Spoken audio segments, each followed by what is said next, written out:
Hello everybody, welcome back to another video. In today's video, this is going to be a prediction video, first time I've ever done one. Well, I somehow was able to predict Chase Elliott winning the championship last year. Because I really wanted him to win, and somehow I got that prediction right somehow. So here are 10 predictions I think will happen next year. Because of Stewart-Haas alliance, Cody Ware with Rick Ware Racing, Cody Ware will win at least one race, and with the next gen car. Now, if you looked at the first qualifying heat, Cody Ware actually was halfway through the field, was like 10th, 11th, 12th, 13th out of like 20 drivers. He beat drivers like Denny Hamlin, Chase Elliott, those drivers. So, because of Rick Ware Racing going to Stewart-Haas Racing Alliance, as well with Live Fast Motorsports with BJ McLeod, I predict both of them will win races, at least one race, and run a lot better than they have been in the past.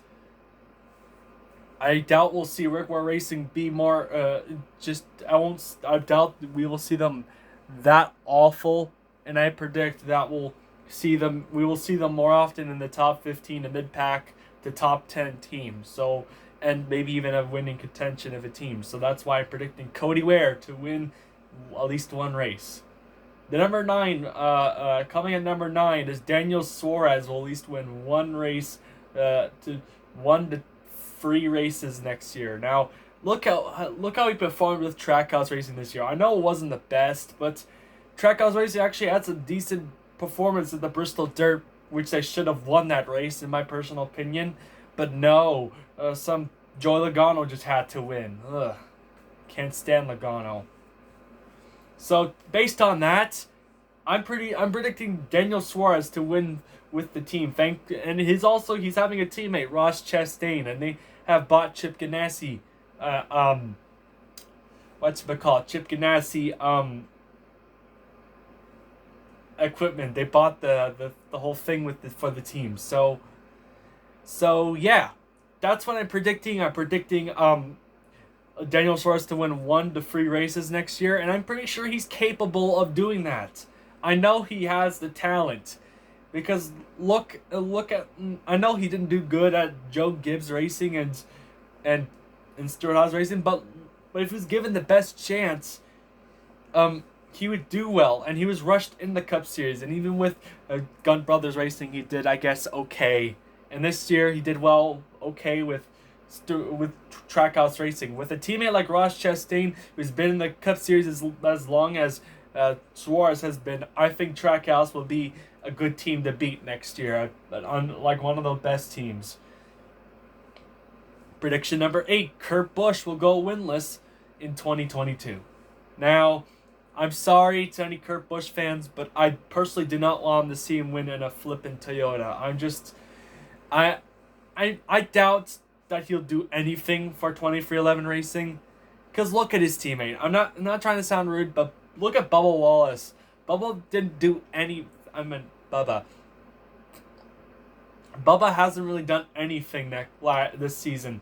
His biggest highlight and only highlight was winning the Talladega Range Short race, which anyone could have won. So I'm not calling it well deserved.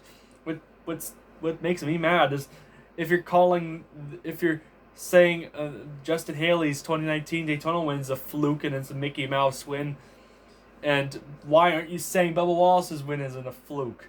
Let's be honest, all rain delay wins are flukes, but unless if he really dominated the race, which Wallace hasn't, he only led that one lap and he somehow won. Yeah, it was not deserved. He didn't do anything after it. The whole season for Wallace, he was crashing. Hey, look at the highlights.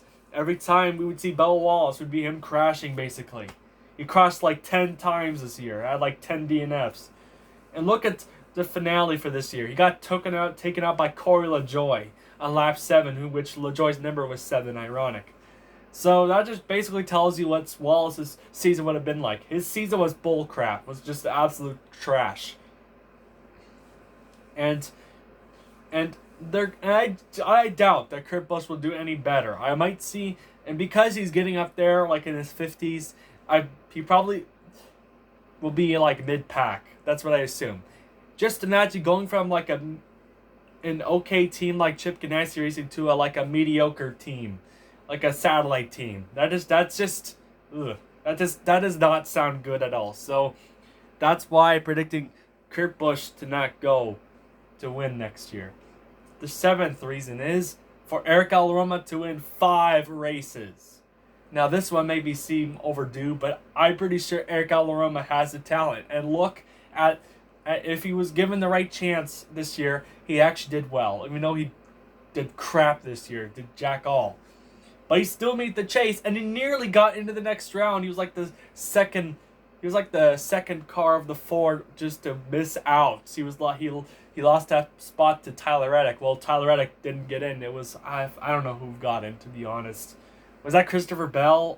No, I don't remember, to be honest. But Eric Almirola, I'm pretty sure he'll do really well next year, get at least 5 wins, and I'm pretty sure he'll do really, really well and get farther in the chase next year. After all, it's the next gen car, baby. Number 6 prediction is Chase Elliott will win again 3 races at least.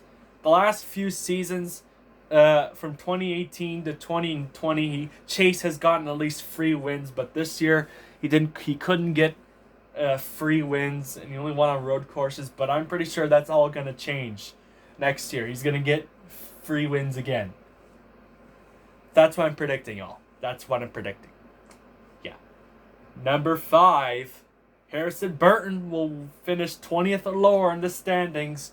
Now y'all might be saying, stop hating on Harrison. He hasn't done anything yet in Cup. Well, I'm sorry to break the news, but I doubt he'll do anything for Wood Brothers, honestly, to be quite honest. I doubt he'll do anything.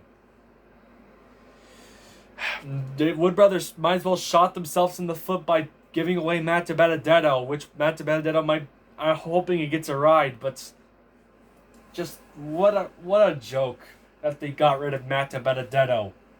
And Harrison Burton hasn't won a single Xfinity race last year, coming off his 4-race win rookie season. So that just tells you how bad Harrison Burton was this year. He might have came close multiple times, but if he came close, he would either crash or just have a bad pit stop. So, yeah. So basically, I doubt Harrison Burton will finish inside the top 20 points. My prediction, he'll finish like 22nd to 24th in points. That's my prediction. Number 4, Tyler Reddick will finally win a NASCAR Cup race. Now, this one I think may come true, because look how Tyler Reddick's 2021 season was compared to last season. He actually made the chase, and he nearly got into the next round, which was a heartbreak.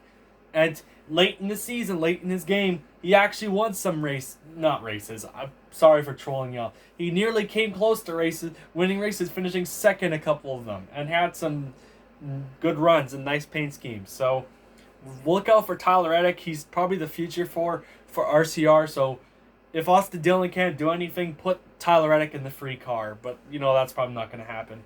No offense to Austin Dillon. Number 4, speaking of what I've just said, Austin Dillon will win 2 races next year. Now, y'all might be saying, oh, you might be overhyping Austin Dillon, but look at this 2020 season. He did pretty well. He got a win. This year, he didn't do as well, but you kept getting screwed out of good performances. So I'm predicting Austin Dillon to win 2 races to go have his first 2-win season ever in the Cup Series. Number 3. Ty Dillon will finally win a Cup race for GMS Racing. Now look at how Ty Dillon did with Germain Racing. He did pretty good. I don't care what y'all saying that Bob Germain got rid of Casey Mears for his hard work for the team. Which let me just point that out. If Bob Germain didn't want Ty what I'm trying to say here is that he knew that Ty Dillon had talent, and why would he just give Casey Mears up for I don't know, Cody Wares, Anthony Alfredo, someone like that. So he went with Ty Dillon, who actually has a few truck wins and 1 Xfinity win. And Ty Dillon did as well as Casey Mears, but not as well. But he got the team multiple top 5s and top 10s and won them a few stages. So Watch out for Ty Dillon next year. I'm pretty sure he'll do the same thing, outperform his equipment with Ultra Motorsports 2020's GMS Racing team. Okay, number 2. Michael McDowell will win a road course race next year. Now, let's be clear, he did win an Xfinity race at Road America in 2016, which was awesome for the dude. I felt so happy for him, even though I was not able to tune in. Well, look, let me just be honest. I wasn't tuning into Xfinity races, truck races back then, because I was only sticking the Cup. But he beat Brendan Gunn in the process for an RCR car. And ever since then, McDowell hasn't really been given this chance till this year. He got a 2021 Daytona 500 by dumping Joey Logano and Brad Keselowski. Well, technically, Brad Keselowski dumped Logano to try to make his way for the win. And that was just hilarious seeing how he failed that one. McDowell is a really good road course racer, so watch out for him next year. And finally, to wrap up this list, at number 1, Kyle Larson will win 13 to 15 races next year. Yep, you heard me right. 13 to 15 races next year. And win the championship again. That's what I'm predicting. Kyle Larson, based off this season, he did magnificent. He did so goddamn well. 10 wins this season. Why wouldn't you count him out for another 10-win season next year? I know it's the next gen car, but this kid could drive anything. And he's in Hendrick Motorsports equipment, and he's coming back as a reigning champion. So watch out for Kyle Larson next year. I'm pretty sure he'll be a force to be reckoned with. So there you go. 10 predictions that hopefully will come true next year. So this is my list. Tell me below, like, if I'm correct, and if these predictions do come true, make sure at that time to come back on this video and comment on it. Okay, you heard me. Comment on this video if these predictions come true. This is Brian Griffin, Family Guy fan, signing off. Peace.